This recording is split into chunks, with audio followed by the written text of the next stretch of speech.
nouveau jour, un nouveau numéro de Invité 30, Mesdames et Messieurs. Et reste de vous retrouver dans ce nouveau numéro de Invité 30. Le monde entier célèbre chaque 3 mai de l'année la journée mondiale de la liberté de la presse. Pour cette année, le thème retenu, c'est le journaliste congolais face au défi de l'intelligence artificielle. Sur ce plateau, je reçois M. Cissé Traoré, il est journaliste indépendant. Cissé Traoré, bienvenue. Merci madame, merci de l'invitation. Salutations à vos nombreux téléspectateurs, salutations aussi à toute l'équipe technique et à tous les confrères journalistes qui vont, n'est-ce pas, avoir l'occasion de nous suivre étant donné que c'est notre journée. Comment vous trouvez notre plateau de l'invité? Écoutez, je tire mon chapeau à ce chef-d'œuvre, c'est une belle œuvre. J'encourage ce genre d'initiative. Évidemment, puisqu'on parle de la liberté de la presse, on peut en profiter pour glisser un mot sur ce qui concerne les outils avec lesquels les journalistes peuvent travailler. Ça fait partie des outils, le cadre, les matériels. Et je crois que ce sont des initiatives qu'il faut encourager. De plus en plus, nous voyons des médias clore ça et là avec des matériels des dernières générations. Ça, c'est une très bonne chose. Nous améliorons les conditions techniques dans lesquelles les journalistes peuvent travailler. Et ça, c'est à féliciter. Je tire mon chapeau au promoteur. Je ne sais pas qui c'est, mais en tout cas... C'est l'honorable Tony Mwamba. Ah, ok. Ça, c'est à féliciter. Ce n'est pas un professionnel des médias, mais c'est un acteur politique qui a quand même pensé... à ce que cette œuvre et cette dimension de cette technologie si actuelle, c'est quelque chose à encourager. Merci beaucoup Cissé Traoré. Nous l'avons dit dès l'entame de notre émission, le monde entier célèbre chaque 3 mai de l'année la journée mondiale de la liberté de la presse. Vous, en tant que journaliste indépendant, quel aperçu faites-vous de la presse d'aujourd'hui, de la presse congolaise d'aujourd'hui? Bon, d'abord il faut dire que la journée elle est mondiale, elle est internationale. C'est partout à travers le monde qu'on observe cette journée, ce 3 mai. C'est depuis 93, je crois, si je ne m'abuse pas. Je crois que c'est depuis 93 que l'Assemblée générale des Nations unies avait décidé de consacrer cette journée à la liberté de la presse, à célébrer la liberté de la presse, à parler de la liberté de la presse pour pouvoir, la propager à travers le monde. Mais aujourd'hui, le constat est tel que cette liberté s'est effritée de plus en plus à travers le... Tout à fait. Mais évidemment, avant d'arriver à ce qui concerne la RDC, je constate que même à travers le monde, d'autres confrères des autres presses dans d'autres pays sont dans des conditions beaucoup plus drastiques que par le passé. La question de la liberté de la presse est de plus en plus délicate par les acteurs politiques avec qui les journalistes ont souvent des relations antagoniques. Et ces acteurs, ceux qui organisent la société, ne peuvent pas vous laisser toute la liberté à votre portée au risque de mettre à mal leurs entreprises. Je comprends, mais c'est donc un engagement, c'est pas facile, c'est un engagement que le journaliste prend en acceptant d'intégrer la profession, sachant que ceux qui organisent la société, l'État, ne vont pas lui laisser la liberté de dire tout ce qu'il voudra, de dire ce que bon lui semble. Donc, la liberté est un peu mise à mal aujourd'hui, comparée à 2-3 décennies par le passé. Pour revenir au cas de la République du Congo, je constate qu'il y a des pays qui font des avancées, des efforts pour pouvoir garantir la liberté de la presse, et il y en a d'autres qui l'étouffent davantage. Pour le cas de la RDC, par exemple, je constate que depuis bientôt 6 ans, les cas de harcèlement, les cas de musellement, les cas d'arrestation et d'autres cas qui peuvent mettre à mal la liberté de la presse sont de moins en moins nombreux. De moins en moins nombreux. Donc de ce côté, je tire mon chapeau à ceux qui organisent la question des libertés individuelles en RDC, ils ont quand même fait des efforts. Ce n'est pas assez. Il faut continuer parce qu'il y en a qui sont inquiétés. Mais quand je dis qu'il y a des avancées, c'est parce que je compare à un point A vers un point B. Le point A, c'est que je me dis, je disais tantôt depuis bientôt 6 ans. 6 ans, ça veut dire on retourne en 2019. Comparé à ce qui s'est passé bien avant, je me dis qu'aujourd'hui, c'est une avancée, quand bien même que insuffisante, parce qu'on voudrait que même des cas de menaces, d'autres cas d'arrestation arbitraire puissent totalement disparaître et les journalistes exercer leur travail librement, en toute liberté. Et aujourd'hui, avec la situation qui sévit à l'Est de la République démocratique du Congo, les enjeux de la presse ou les enjeux liés à la... Donc il y a la désinformation. On ne sent plus le journaliste, la liberté de la presse, on ne sent plus le journaliste faire bien leur travail. Les journalistes, comme vous venez de le dire tantôt, ils sont manipulés, ils sont avec, pour ne pas dire achetés par les politiciens. Qu'est-ce que Cissé Traoré dirait de la désinformation actuelle qui sévit actuellement? D'abord, la question de l'information ne doit pas totalement être imputée au seul journaliste. Non, parce que avec l'avènement des réseaux sociaux, de la nouvelle technologie, il n'y a pas que des journalistes qui informent. Les journalistes informent avec une valeur ajoutée. Évidemment, cette valeur ajoutée, c'est le traitement que nous apportons aux infos. Mais il y en a d'autres catégories de personnes qui informent aussi le public. Et cette catégorie-là a sa responsabilité dans la désinformation. Parce que qui dit journaliste professionnel.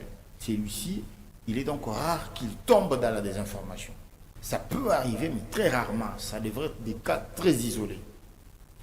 Mais pour le commun des mortels qui a accès aux réseaux sociaux, à l'intelligence artificielle et ainsi de suite, et qui n'est lié par aucune éthique, aucune contrainte d'ordre éthique, d'ordre déontologique, eh bien, écoutez, même la loi sur le numérique ne s'applique pas encore sur des citoyens qui mettent sur la place publique tout et n'importe quoi. Donc, bref, des informations, oui, mais ce n'est pas la responsabilité exclusive des journalistes. Les journalistes donnent de l'info certifiée.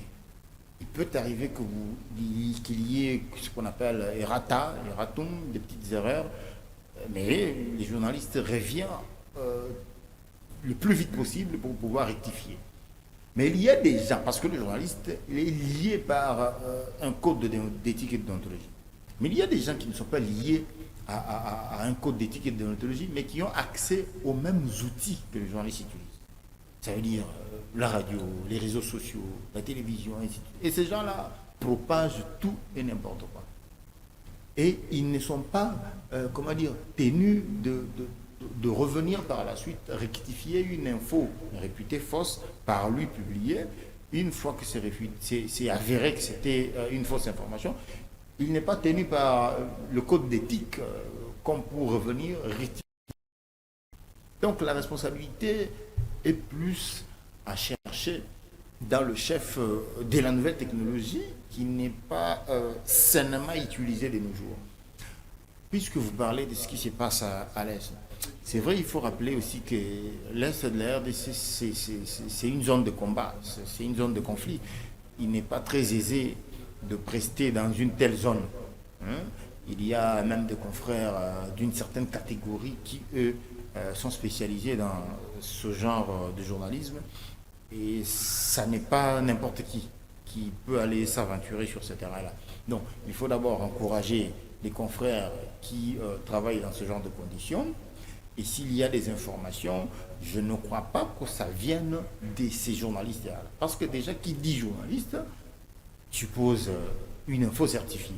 Donc, si des informations il y a concernant la guerre à l'Est, c'est une des informations qui provient justement du mauvais usage des réseaux sociaux.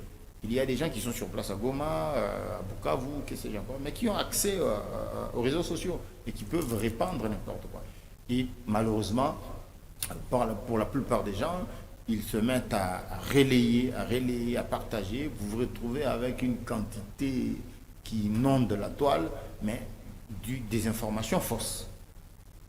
Les journalistes ont leur travail à eux de faire le fact-checking. Maintenant, il faut que les gens comprennent. Et ça passe par l'éducation. Il faut éduquer les gens à comprendre que si vous tombez sur des infos moins sûres sur la toile, il y a des adresses. Rendez-vous à tel site d'infos, respecté, crédible, justement, pour pouvoir, c'est la question que je pouvoir voulais poser. certifier. Est-ce qu'il y a moyen de lutter contre la désinformation? Ou comment lutter contre la désinformation? Justement, on peut lutter contre la désinformation. Justement, c'est en fait le travail des professionnels des médias. Mais cependant, ils doivent être encadrés dans cette tâche. Les journalistes se limitent à donner les vraies infos. Mais si de l'autre côté, il y a une entreprise macabre, il y a une main noire professionnellement organisée qui a pour but de distiller des fausses informations, écoutez, il faille maintenant que l'État s'approche des professionnels des médias pour, demander leur service dans le cadre de ce combat contre la désinformation. Sinon, écoutez, les journalistes, au-delà du fait qu'ils se limitent à diffuser des vraies informations à partir de son média, si ailleurs il y a des gens qui en donnent, qui sont des fausses, les journalistes peuvent se passer de mener cette campagne-là parce qu'on n'ayant pas des moyens logistiques nécessaires. Mais si l'État intéresse les professionnels des médias, dans le cadre de mener une campagne contre la désinformation, on réussirait. Patrick Mouya l'a fait depuis un moment ici. Il réunissait des confrères pour faire une sorte de campagne contre le poison rwandais. Et moi-même, je suis de ceux qui ont participé à cette campagne. Et croyez-moi, beaucoup de Congolais se sont rendus à l'évidence aujourd'hui que les réseaux sociaux étaient touffés des faux comptes, des comptes fake qui diffusaient des fausses informations à faveur de l'ennemi. Donc, comme je disais, c'est parce que l'autorité de tutelle a approché les professionnels des médias. Nous, journalistes qui sommes assez suivis sur les réseaux sociaux et à travers les autres médias, on nous a approchés, on nous a intéressés. Et comme les moyens logistiques, c'est l'État qui les a, il a mis à notre disposition ces moyens logistiques. Et nous avons commencé la campagne. Mais aujourd'hui, vous verrez que même ces faux comptes, des comptes verrouillés qui diffusaient n'importe quoi sur les réseaux sociaux ont presque disparu. Et beaucoup sont en train d'être bannis. Des Congolais deviennent beaucoup plus éveillés. Donc, quand vous postez quelque chose, ils comprennent que non, ça c'est le poison rwandais. Ça vient de l'ennemi. Donc, il y a moyen, mais évidemment, ça nécessite aussi des moyens pour pouvoir combattre la désinformation. Justement, le thème retenu pour cette année, c'est les journalistes congolais face au défi de l'intelligence artificielle. Comment vous avez compris le thème? C'est un thème néologiste, à tendance néologiste, parce que abordant la question de la nouvelle technologie, de l'intelligence artificielle, des nouveautés en termes de technicité dans le cadre du travail qui sont mises à notre disposition. Et donc, si nous devons évoluer, nous ne pouvons pas rester en marge de l'IA. L'intelligence artificielle, c'est comme un outil de travail qui est mis à notre disposition pour pouvoir l'exploiter. C'est à nous, en tant que Congolais, de nous mettre à niveau. C'est-à-dire, il faille former, encadrer, apprendre à ceux qui ne connaissent pas encore son maniement, leur apprendre comment ça se manie, comment ça s'utilise, à bon escient bien évidemment, parce que c'est une nouvelle technologie. C'est une technologie qui, évidemment, peut avoir des côtés négatifs et positifs aussi. Tout comme la science évolue, la technologie aussi évolue avec, et par conséquent, les deux sont censés marcher ensemble. Le journaliste congolais est, caractérisé par l'utilisation des moyens techniques rudimentaires, assez anciens, d'une génération révolue. Tout ça parce que le secteur des médias, depuis quelques décennies, n'était pas très viable. Il y a des gens qui créaient des médias à partir de rien. Il suffit pour lui d'avoir sa petite machine, de s'enfermer quelque part dans un conteneur avec deux, trois câbles, et il a un signal, il peut émettre. Ceci a imprimé comme un mode de vie dans la tête du journaliste congolais, comme quoi on pouvait travailler dans ces conditions-là. Ils ont normalisé ça. Alors qu'un média se doit d'être viable. Le journaliste doit travailler dans des conditions aisées et viables. Mais puisqu'on a longtemps été habitué à ça, on a malheureusement normalisé ça. Mais maintenant, je sens qu'il y a comme un vent nouveau, depuis bientôt une décennie, on a remarqué ça. Il y a un vent nouveau des patrons de médias et des créateurs de contenu qui, eux, viennent avec des technologies nouvelles qui sont en concurrence avec ce qu'utilisent les autres confrères des autres pays. Ça, c'est d'abord une bonne chose. Et maintenant, le deuxième aspect, c'est que technologie d'une part, main-d'œuvre d'une autre.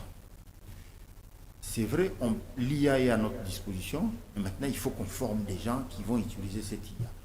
Parce qu'il y en a qui en ont la maîtrise des maniements et qui peuvent être mal intentionnés, parce qu'avec l'IA, vous pouvez créer des faux contenus pour nuire à des personnes.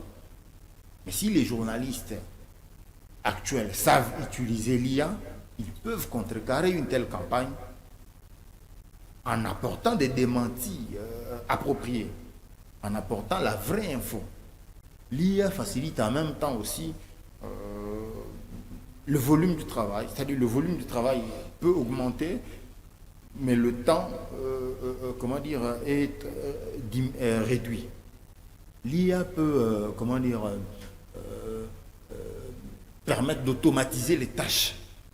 Ce qu'on faisait par le passé manuellement, ainsi de suite, peut aujourd'hui être à l'aide d'une application, d'un téléphone ou de je ne sais quoi, peut être accompli sans beaucoup trop de difficultés. Donc il y a des avantages, il y a aussi des côtés négatifs qu'il faille bien surveiller.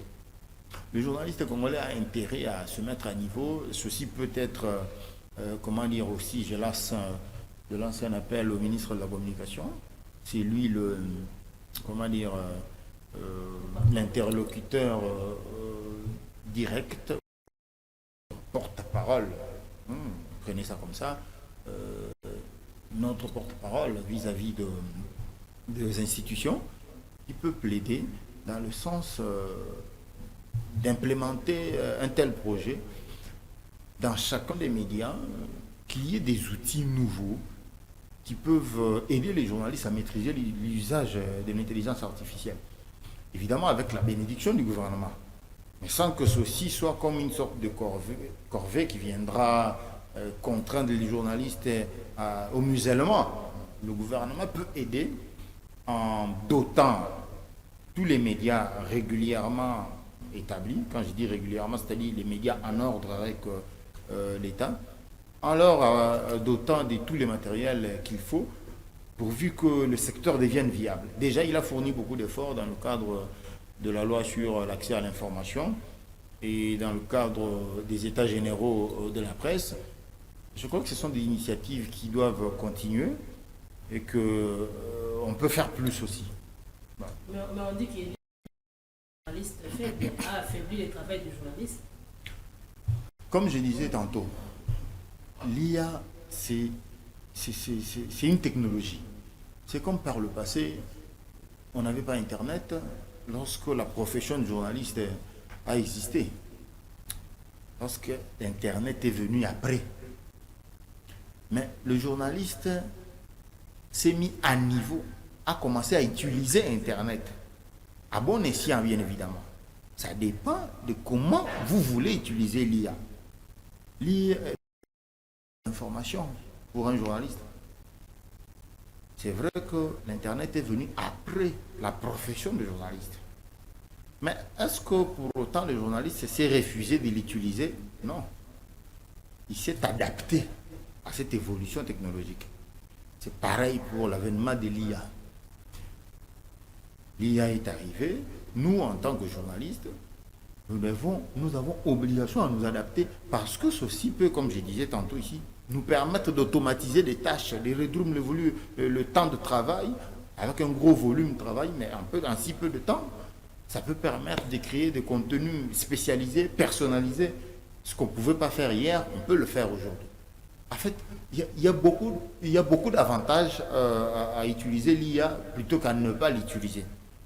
Ceux qui pensent que l'IA rend les journalistes faibles ont une mauvaise perception des choses. Je crois que c'est simplement des nostalgiques Non, qui dans sont le sens attachés dans le à... sens que vous venez sur votre téléphone, Internet, vous allumez le téléphone, vous mettez seulement, vous dites seulement le thème, la thématique, le sujet, tout ça, et l'Internet vous donne vous propose le texte, c'est tout qu'on sort. C'est là qu'on dit que ça rend le journaliste faible. Mais justement, il ne s'agit pas d'une faiblesse. Je vous ai donné un exemple ici de l'Internet. Aujourd'hui, un journaliste peut être au parfum de ce qui se passe aux États-Unis de façon instantanée grâce à Internet. Alors que par le passé, il aurait fallu avoir un correspondant là-bas, il aurait fallu faire un voyage pour aller recueillir des informations. Mais aujourd'hui, grâce à l'Internet, on peut instantanément être au parfum de ce qui se passe aux États-Unis. Ça, c'est une faiblesse ou une avancée? Je ne sais pas, ça dépend d'eux. Mais j'estime que c'est être trop nostalgique à être dans l'analogie, hein, dans cette façon de faire les choses qui était analogique, à écrire à la main plutôt que de taper sur la machine, à faire des interviews physiques plutôt qu'au téléphone. Donc c'est l'évolution en fait de la technologie. Il y a des médias qui font des journaux de 20-30 minutes rien qu'avec des contenus obtenus à distance. À distance. Et des médias respectables. Je dis bien respectables. Et vous allez c'est encourageant aujourd'hui, les journalistes ne vont plus sur le terrain, aller récolter, chercher des informations comme on c'est d'aller rechercher d'abord l'information, venir les traiter et puis les diffuser. Maintenant, avec l'aide, c'est ce que nous disons que ça rend beaucoup plus le journaliste faible.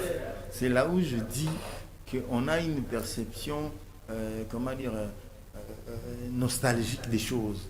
Les anciens pensent qu'il faut forcément aller sur le terrain pour chercher l'info. Mais on peut aussi la chercher à distance, par téléphone, par Internet. Ça n'est pas une faute professionnelle, du tout. Ce n'est pas une faute professionnelle. Que c'est lui qui te dit, qui te donne ça comme argument, oppose lui aussi comme argument, est-ce que c'est une faute professionnelle? Est-ce que ça viole le code d'éthique et de déontologie? Nullement. La faiblesse dont il parle, parce qu'il pense qu'il fallait déployer des efforts physiques en descendant sur terrain, mais par ailleurs aussi, l'avènement de l'IA n'empêche pas aux gens de descendre sur terrain.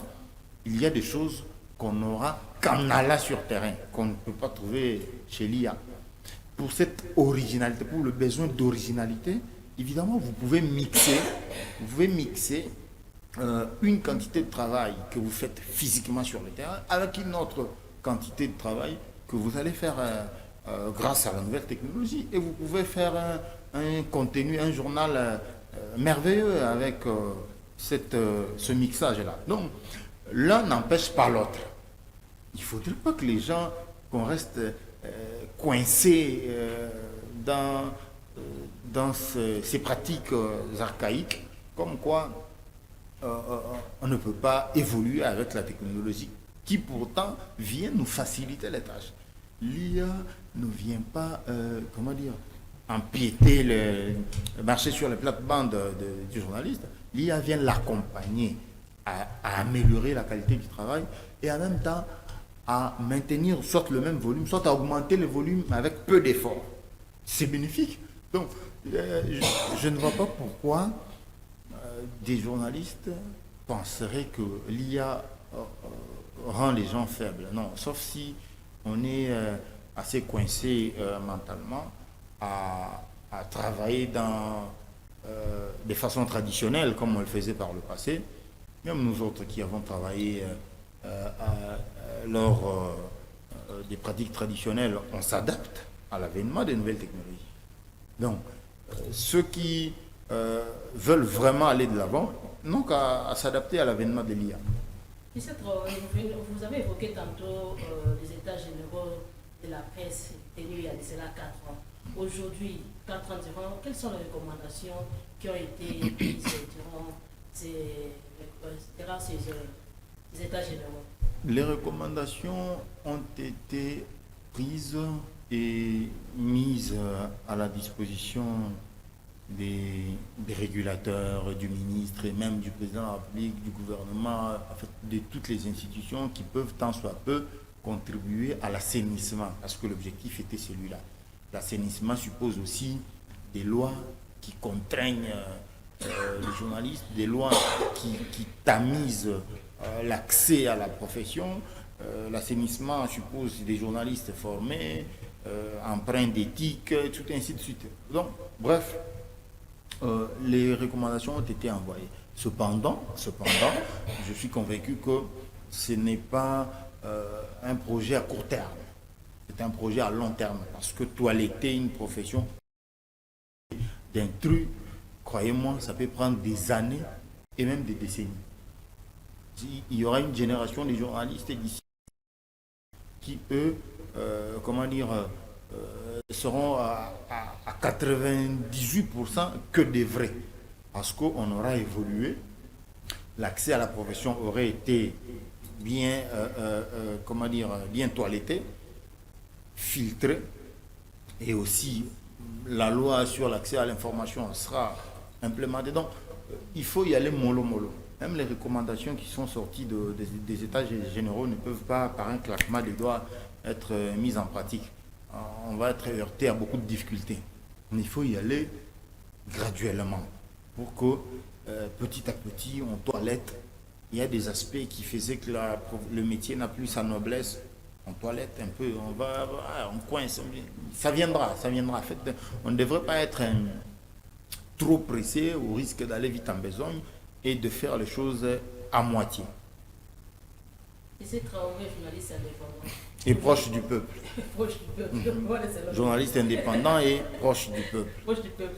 Le peuple d'abord, quel peuple là? Le peuple congolais, le peuple pour lequel nous sommes la voix des sans-voix, nous sommes des leaders d'opinion, nous sommes bouche des sans-bouches, œil des sans-yeux, ainsi de suite. Donc, là où le peuple ne peut pas parler, c'est nous qui parlons à sa place, parce que nous sommes leaders d'opinion, parce que nous sommes voix des sans-voix. Nous sommes comme les chiens de garde de toutes les valeurs positives d'une société démocratique. Et à ce titre-là, nous sommes donc proches du peuple, parce que c'est à son nom que nous parlons.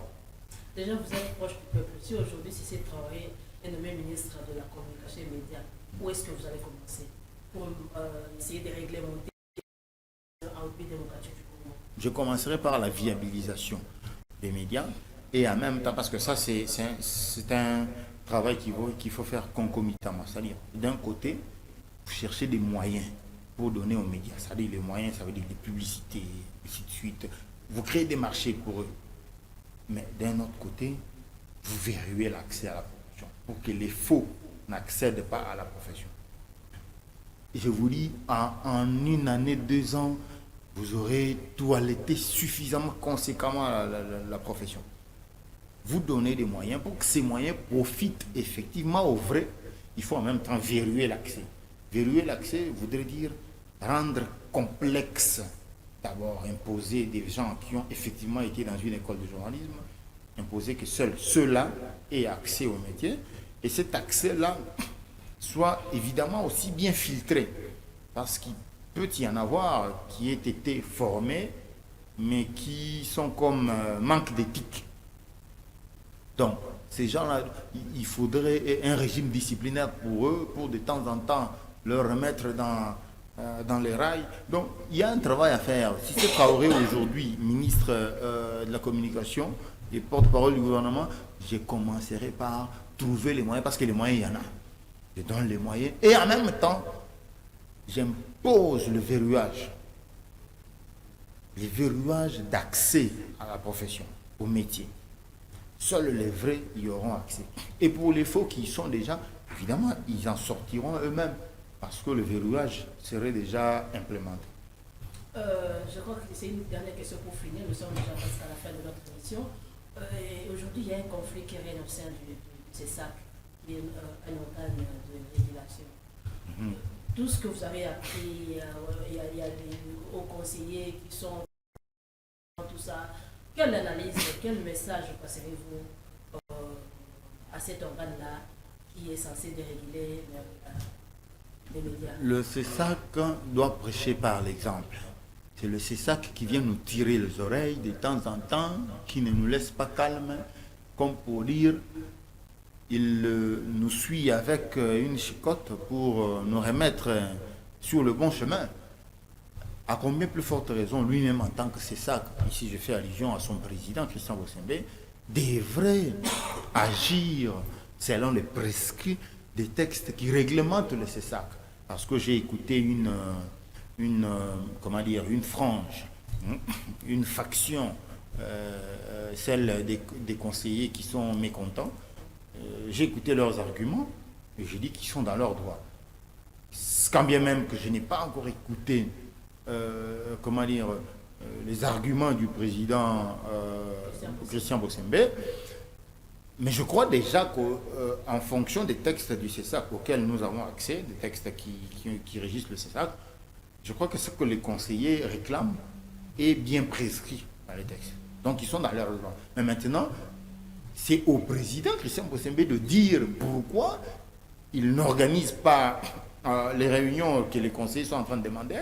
Il a ses raisons, mais lesquelles, tant qu'il ne les a pas avancées et que nous avons écouté l'autre frange et que nous trouvons qu'on va leur donner raison.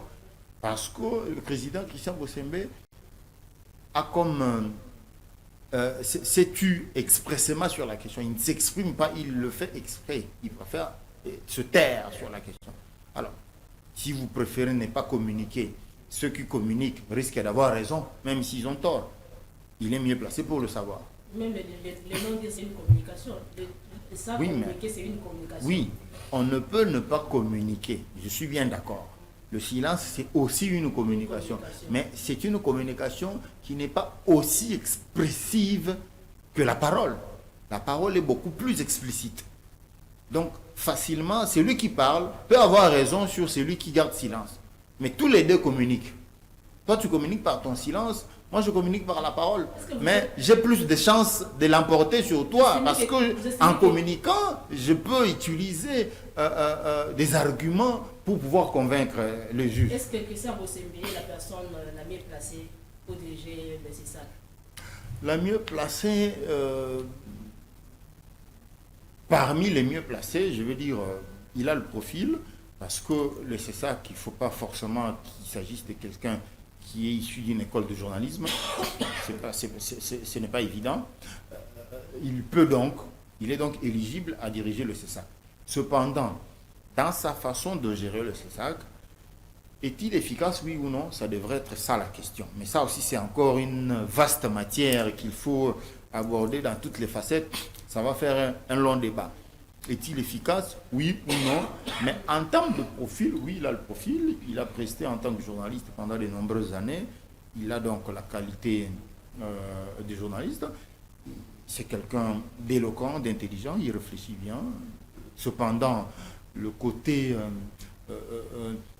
leader, management, manager, le côté au sein d'une institution d'appui à la démocratie est différent des autres qualités qu'on peut avoir en tant que journaliste. Donc, manager une telle institution n'est pas forcément pareil avec le bon présentateur ou le bon animateur que tu pouvais être. C'est deux choses séparées. C'est une institution, on va dire, un peu inféodée à la politique, parce qu'évidemment, ce sont les politiques qui vous nomment pour arriver là-bas. Et nous savons que la séparation des pouvoirs ici chez nous, ça n'existe que sur les lèvres. Donc, il faut une casquette assez mixte pour pouvoir gérer le CESAC et donner de bons résultats.